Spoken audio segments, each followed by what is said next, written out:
Hey guys, welcome to Cricket Fanatics Magazine, and this is your daily show. I'm your host, Khalid Moeddin. This is the show where we talk about all the major talking points in South African cricket. As you can see by the title, this is my Quinton de Kock press conference reaction, and we're going to be talking about everything that happened, obviously, in the press conference. Now, we started off the press conference quite boringly, I would say, as per usual. I think that Quinton de Kock never really looked like he wanted to be in that press conference. But let's get first and foremost, let me just give you guys some shout outs, etc. Please don't forget to subscribe to this channel, click that notification bell for all future videos. And if you guys want to get involved in the super chat, go into the bottom right hand corner, click the $sign, and you will be able to contribute with awesome super chat. And don't forget to become a patron as well. You can become a patron today by signing up. The link is in the description as well. So let's talk about Quinton de Kock's press conference. As I said, it was quite a boring one. I had to sit through it afterwards and actually watch the whole thing, obviously, to cut some clips out for you. I don't even want to know what it was like for Aditya to maybe go to it, but I think he found it quite amusing because, I mean, to be in it live is a whole different story than to watch it afterwards. So we're going to get Aditya onto the show as well to come speak about it, but I'm just going to give you my 5 cents quickly. Basically, Quinton was pretty straightforward. He said what people would expect. I do think that he could have answered the questions a lot better for guys that were so excited, especially for the Pakistan fans that are going to go back and watch it. The guys that are subscribed to our channel are going to go watch the press conference as well later. I think he could have been a little bit more, given a little bit more detail. He could have been a little bit more exciting. He could have actually added a lot more vigor into it for those guys that haven't seen a top quality team, I would say, other than Sri Lanka, come down there and play Test cricket. So for a lot of the fans, they're really excited for this particular press. They would have been excited for this press conference and to see it, obviously. So I just thought he would have been a lot better. And also for those Pakistani journalists who haven't had a home series in so long, where they could really have I would say they would have a competitive edge. I mean, they've had Sri Lanka down there. The Bangladesh one was obviously called off because of COVID. So they didn't get an opportunity really to have a full series. Obviously now with South Africa over there, I was hoping to see some excitement from Quinny. I think yeah, let's get Aditya onto the show and let him give his explanation for it. Welcome, Aditya, to the show. How are you doing, brother? Thank you. Doing well, man. I was very harsh on Quinny for this particular press conference. I think he could have been a lot more lively and more excited. He looked very bored. But I think that's just how it is right now. I think it's tough to be in those environments. And a lot of the opening questions, especially from the Pakistan journalists, was about the bubble, was about the whole situation, how they want to, how they're going to be able to actually cope with everything, especially with being in a bubble for so long. And I know the South African journalists also spoke about that it must be taking a toll on them mentally. But is that an excuse? How did you find the pressure when you were there, obviously sitting there in there live? I think there were a number of moments that generated laughs, with respect to questions, with Quinny, doing his fingernails while he was doing the presses. There were a bunch of pretty hilarious moments there. With that said, I don't know if there was a lot of material that could have been covered in that presser. It's still too early to determine what playing conditions are going to be like. I think they've had only one practice session so far, and beyond that, it's going to revolve mainly around security, which has been a major concern for Pakistan over the years, and the bubble. So I don't blame Quinny entirely for expecting a standard round of questions from all journalists, but at the same time, I suppose, he could have offered a bit more detail. But then we also know that Quinton's a man of few words. So and I think also it's a bit maybe, I know it's tradition to have a captain's presser on the arrival, and I mean, flip, how the media team must be feeling and how the coaching staff must be feeling. Not being able to see their family, obviously traveling, it must take a toll on them too. So they're trying to be as effective as possible, as efficient as possible to get everything. Because also us as journalists in this side of the world, we also want content to be writing about, because it's kind of like a dead period in a way, because it's in between series. There's some time, there's a series coming up, but it's too soon to maybe talk about it yet because we don't have enough information. So they try to get the information out to us as quick as possible. So maybe they could have waited a little bit longer for this captain's presser, but then again, also they needed to do their duty and get it out of the way actually, so they can focus on the training and focus on the conditions and everything like that. So I think if we had to put a guy like Faf on the stand and let him speak to everybody, I think he would have done a much better job. But hey, Quinton will get used to this, I feel, or you'll ease into it, I hope. I think that journalists can also maybe try and, feed into his personality. And I think it was a good opportunity for them to do that when one of the journalists obviously asked a question about the sharks and about him catching sharks, etc. So I think they should actually try to feed into his personality and make him loosen up and make him feel more comfortable. I think because he knows that, generally speaking, as we want to do our jobs and we want to look for the story, so we want to look for the angle, and we're always trying to probe him for that. And at first, when Quinton used to come to the stand, he was a guy that used to speak the honest truth, and you couldn't really filter him because he just said what's on his mind. I think now he knows that he's captain, so he's kind of waiting and holding back, so before he actually speaks about it. But guys, I'm going to play you some clips. They're not very long, just so that you guys that haven't watched the press conference yet can get a little bit of a sense of what we're talking about. I'm going to start off with Quinton's what I want to say analysis really, but his opinion maybe on the subcontinent conditions, because he has a very good record in Pakistan. You spoke about it in your piece. I think you said it was about an average of 67 or something like that. 62. Yeah. 62. Oh, close. So about 62 is his average there, and pretty decent record in the subcontinent. So I'm going to let him speak about what he thought about the subcontinent conditions, because generally speaking, they always speak about South Africa that have struggled, and it's good to know what the players think about it. So this is what Quinton had to say. I think, when we've played in Asian pitches in the past, I think they target this team specifically and they prepare dust balls, and also it's in the past but made a bit uneven contest. But it is what it is. I have scored some runs when the wickets are decent. So yeah, I'll come out here and just try and get the job done and obviously score some runs. That's what we're talking about. Sweet, simple, to the point. That's all he basically said about that when they asked him about the subcontinent conditions. Aditya, I think he was right there. That teams do, like especially India, target South Africa knowing that when they come there, they're going to struggle. Why do you think we struggle so much?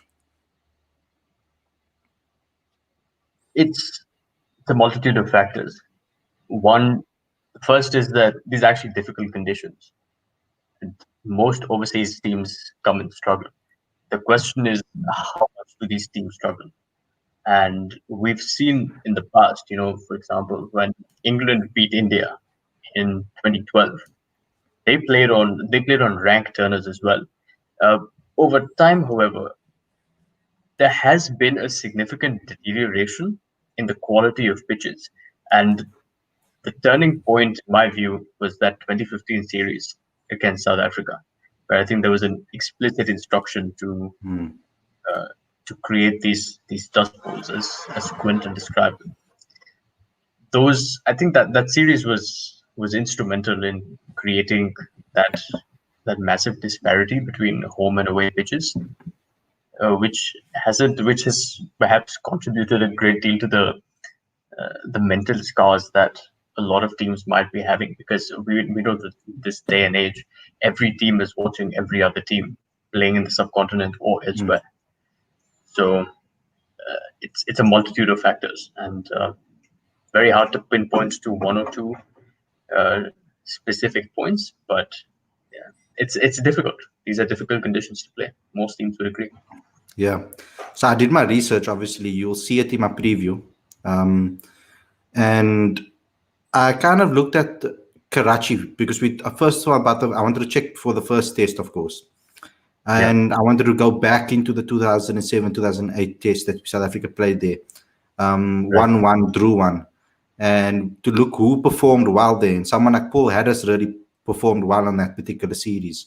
The spinners on both Pakistan and for South Africa bowled really well, actually. Yes, we had some amazing bowling in the second innings for South Africa with Dale Steyn taking a 5-4, but it tends to be the guys that can move the ball, swing the ball, and the spin variation. That's going to get you the most amount of wickets. That's when I think about playing the extra spinner, maybe. And also I talk about maybe playing guys that can swing the ball, obviously make them the main guys. So obviously Anrich Nokia has learned swing a lot recently. I haven't really seen Lungi and Giri bowl swing deliveries, etc. I haven't watched him bowl like that yet. He tends to move it off the seam and bang it in and trap you in your crease, or bowl in that area that you don't know whether you must move forward or move back. You're uncertain. The corridor of uncertainty, of course, some people would call it. But I haven't really seen Lungi really swing the ball and get movement. I hope that he has that in his locker, because remember, he hasn't really played much test for us to really judge him on. Majority of his tests have been in South Africa.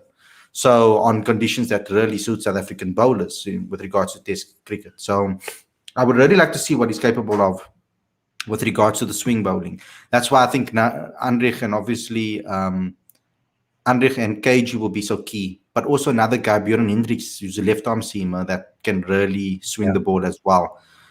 So we'll have to see what they pick, and it will be compared. It will be based on the conditions that they see. Now, I'm going to play the clip from Quinton de Kock. He talks about what he thinks the conditions are and how they're going to handle it. Obviously, he doesn't know much, but this will also indicate how dry this press conference actually was. Yeah, obviously, it's new for us, especially the majority of the players. Obviously, one or two of the staff guys have been here before. So for us, everything's still new. We're still taking it in. We're still trying to get used to everything here. We've had a couple of practice sessions, and nets are the conditions are a lot different to what we faced from other places around the world. So that's why we're here early. And it's just to make sure we find our feet and get comfortable as quickly as we can. Start getting match really nice and early. That's just all of what it's been about. Obviously, playing Test cricket back in Pakistan. Obviously, we all knew about the nerves about coming here in the first place, and now coming here, it's a reality. And I'm sure the more we get settled, the more excited, and we're getting ready to play. We've heard some good stories about Pakistan in the future. I mean, in the past. So, I'm sure as this tour goes on, we'll start getting a lot more excited and amped to play cricket. Yeah. So as basic as that, Aditya. I guess we can talk a little bit more about conditions a little bit, because I see that one of the comments of Werner saying that Ngidi swung the ball into the left-handers with a good seam against Sri Lanka. I think Langeveld is working closely with him on it. The problem is the reverse swing requires a high pace to be effective. Yeah, and also, but Ngidi was actually moving the ball off the seam. I didn't see much movement in the air from him. So the difference kind of is, like, if you see Dale Steyn the way he bowled, the ball would move in the air first before it even actually moved off the seam. So you'd get that. So reverse swing obviously does that a lot. So you'll obviously think it's going to go one way and it reverses and goes the other way. But Dale Steyn also swung the ball a lot in the air as well. So it would move and then move off the seam as well. So you really get a lot of uncertainty when they bowl. Same with Kagiso Rabada. The ball moves in the air as well. I think because of Ngidi's action, the more ball cuts in more. It's more of a cutter that he bowls than I would say an in-swinger earlier. What is your thoughts on that? Am I right or am I completely wrong with that? You're right. But there is an additional factor that we need to consider, especially with this current group of South African bowlers, which is that the previous generation of South African bowlers, with Dale Steyn, had more exposure to the reverse swinging ball. In Mark Boucher's press conference, prior to departure. He said that there was an effort to get franchise bowlers to play with a reverse swinging ball, but they struggled to control it, which indicates that it may not necessarily be skill. Eventually, with practice, they'll come good. But the question is, how frequently are they doing it under pressure in match situations? Before the 2-ball rule in one-day cricket, post the 35th over, the 40th over, it wasn't uncommon to see reverse swing even in white ball cricket. But that art of reverse swing has been, on the decline, given how flat wickets are and the fact that teams are playing with 2 new balls, so they don't get old enough to be able to generate that reverse swing that used to be a key part of one-day cricket back in the day. Yeah, and I don't want to say anything about it like this, but I think there was a lot. I don't take my word for it. I think there was a lot more tampering happening back in the day with the ball that people didn't see, studs and so many things. There wasn't cameras to catch you, as the cameras weren't as sophisticated as these today, where there's a camera from every angle.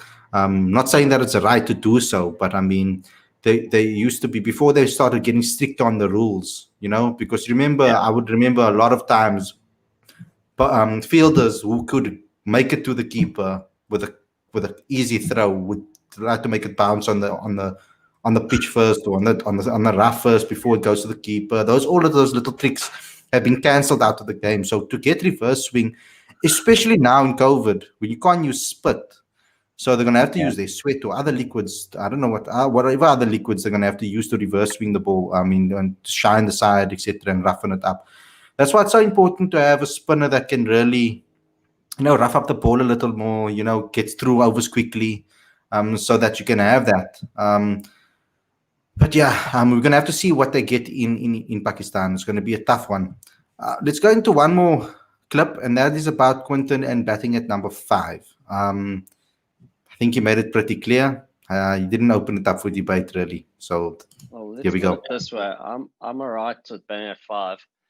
Just sounds like everyone can't decide whether I should bat 5 or 7 at the moment. So I think with our team, we'll be pretty settled. We're pretty settled. Well, I'm pretty settled where I want to bat at 5. I'm quite happy there. But it's probably just the outside noise of our bubble, just commenting on where I should bat and whatnot. So, if I'm batting at 7, they want me to bat 5. If I'm not batting at 5, they want me to bat 7. So at the moment, I'm pretty much settled at 5, and I'm happy to be there.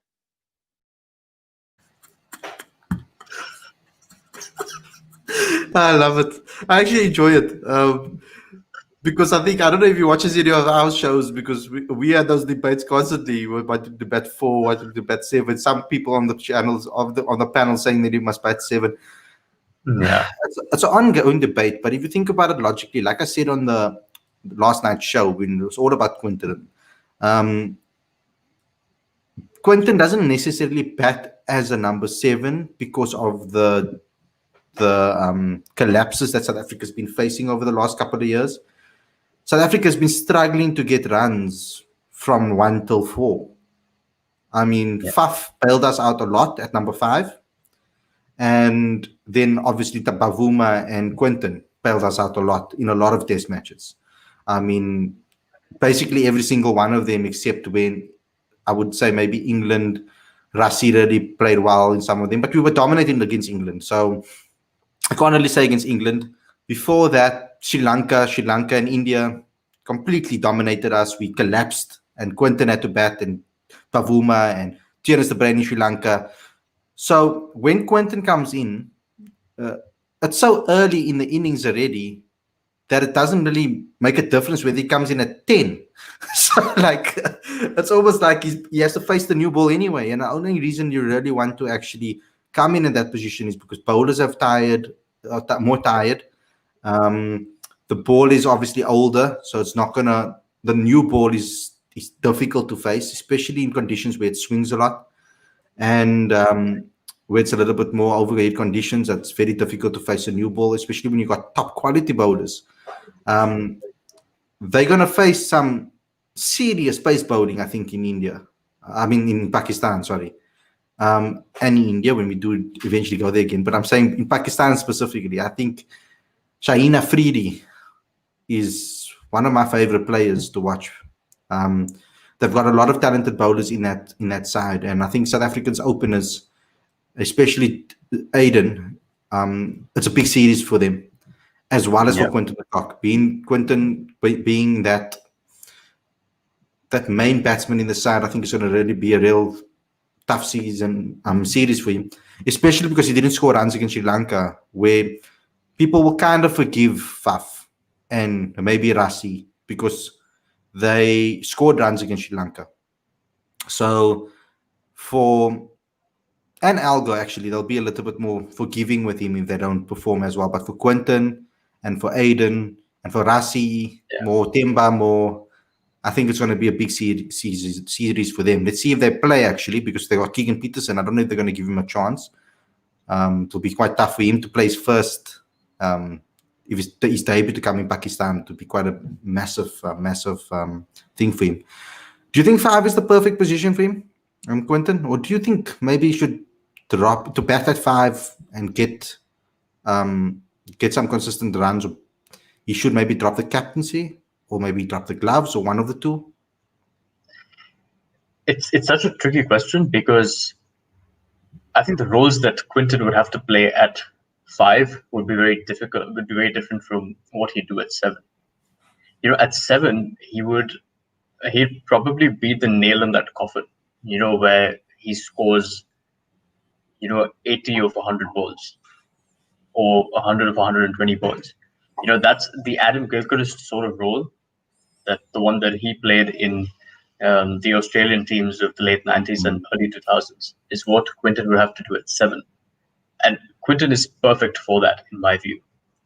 At 5, he would have to perhaps be a little more circumspect, because there are times when the team will collapse and they may be 90 for 4 or 110 for 5. And at that point, how does Quinton play? Because then Quinton can't play the way he normally does. So that's a bit of a challenge, and I think it's something for the management to figure out, because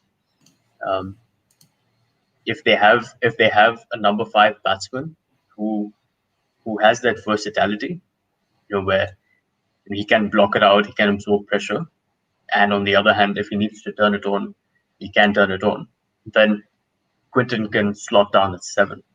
But if that's not the case, then right now, I don't think there's anyone better than Quinton to be batting at 5. My personal preference would be to see Quinton at 7 and do what Adam Gilchrist did, because I think that's his game. That's his preferred style of play. And he would be best suited to do that at 7. Mm-hmm. But I don't think South Africa has a number 5 right now. Yeah. I think I'm actually happy that they put him at 5 and not at 4. Because right now, I think that's exactly what the description of a number 5 would be. To be able to switch, almost like a Ben Stokes type of guy. Masim Mudic, you've just said that now in the comments. He can play the Ben Stokes type of role at 5, yes, and that's true, because he can really, you'll be able to turn it on and turn it off. I only want to push him up at 4 if he's gonna drop the gloves. If they decide to play Calvarena at 6 or 7 and let him take the gloves, then I would push Quinton one more up. I think right now, when he's taking all of these roles, I think 5 is low enough. If our top order can perform, though, so we need to find us a proper number 3. Jock Carlos pulled us out of a lot of trouble in that particular match last time out against Pakistan. I scored 155 in his first innings, and the second innings scored 100 not out. So having a number 3 like that is what South Africa needs again.